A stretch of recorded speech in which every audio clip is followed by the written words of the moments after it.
the organization of human life, its systems of communication and systems of control are extended more and more and more in just the same way, for example, that by assimilating the minerals out of the soil and the rays out of the sunlight, a plant like a fern grows and grows and grows and extends its form. And in this way, its organization prevails. Now then, you see, if you take this task of what we call the conquest of nature,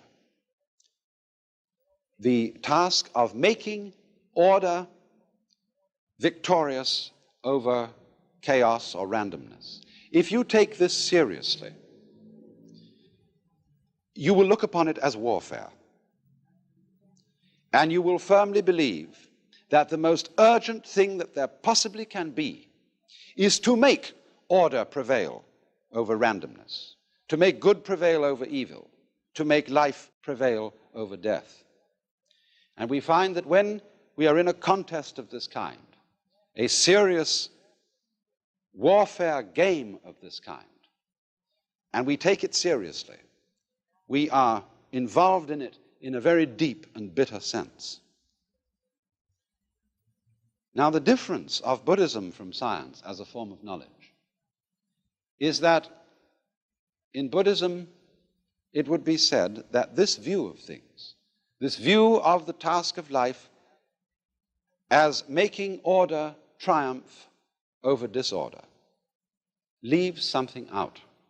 You remember right at the beginning, I made some importance of a Sanskrit word which is fundamental in Buddhism, avidya. Avidya, which meant, means non, vidya, knowing. Non-knowing or ignorance, or better, ignorance. Ignorance, in other words, leaving something out of account. And I want to use a familiar illustration to show in what way we ignore. You see here a figure which is apparently, as you look at it, two faces in profile about to kiss each other. Now, if we draw back a little from those two faces, we can see on the white area in between them the form of a cup.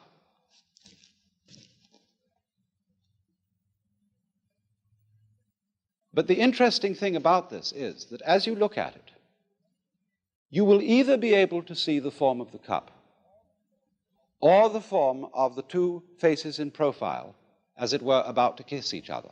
You can alternate them between them very rapidly, but you will not be able to see them both that way at the same time.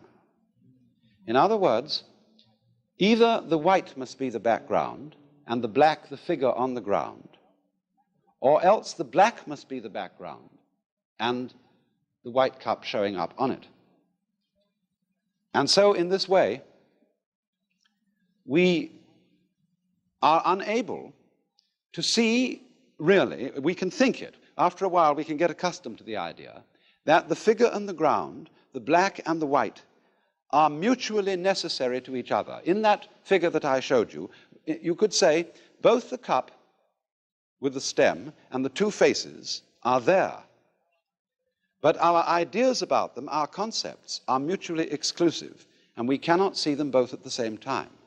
And in the same way, in this figure that I drew, we either see the sawn-off stumps or the bear claws. It's difficult to see this figure both ways at the same time. And so, also, just as we see one and not the other, so we identify ourselves. After all, when you're looking at the white figure in that illustration, which is the cup, you, as it were, identify with the cup. When you look at the two faces, you identify with the profile.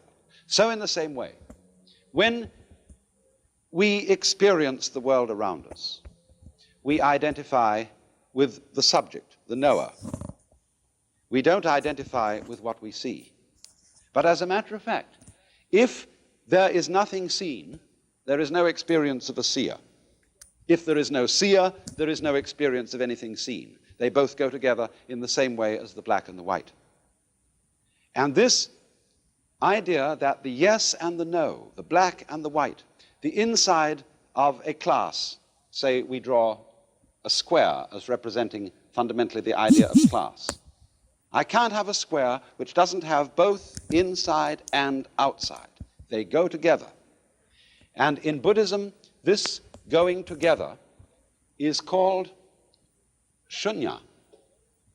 Although this is often translated void, it means that the inside of the square cannot exist, is void without the outside, the subject without the object, the black without the white.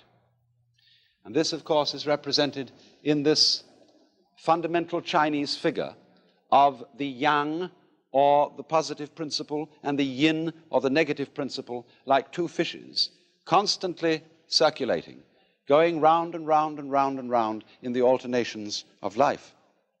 Now, the question is, are these two fishes involved in a fight? Is the white one eating up the black one, and the black one trying to eat up the white one? If that is the situation, then, of course, life is fundamentally nothing but a grim contest. If this one up here is the good fellow, and this one is the bad fellow, if this is order and this is chaos, has a daughter who's 17 involved with a 25-year-old father of one. A 25-year-old father of one, and she's a high school dropout, and she's messing with her face, looks like, and her boobs, and her behind, way too early in life. Bruce has bigger fish to fry. The white fish disappears as well as the dark one, because the white one is only there in relation to the dark.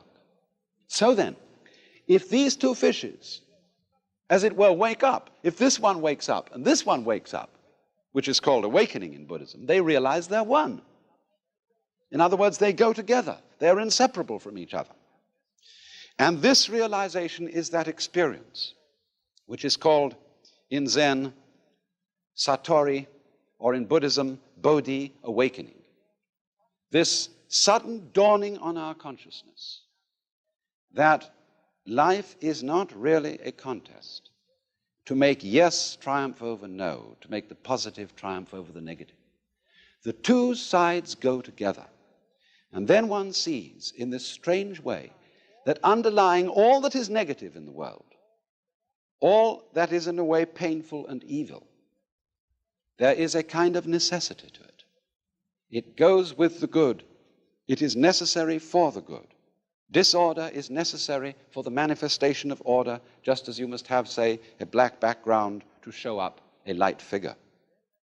And then when one sees that, a profound transformation takes place in one's attitude to the world. That is to say, instead of looking upon life as a contest, it becomes a dance, it becomes a game. One doesn't withdraw from it, one doesn't stop living, but one goes into the game so that these revolving fishes are no longer trying to eat each other, but they're just going around dancing, having the biggest fun in the world. So then, must we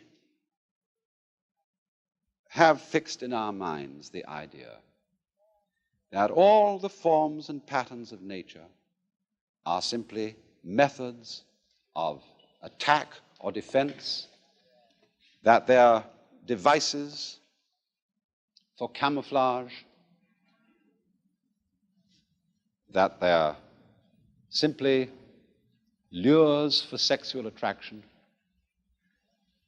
or other utilitarian purposes? Or can we see in them a dance, a joyous cosmology?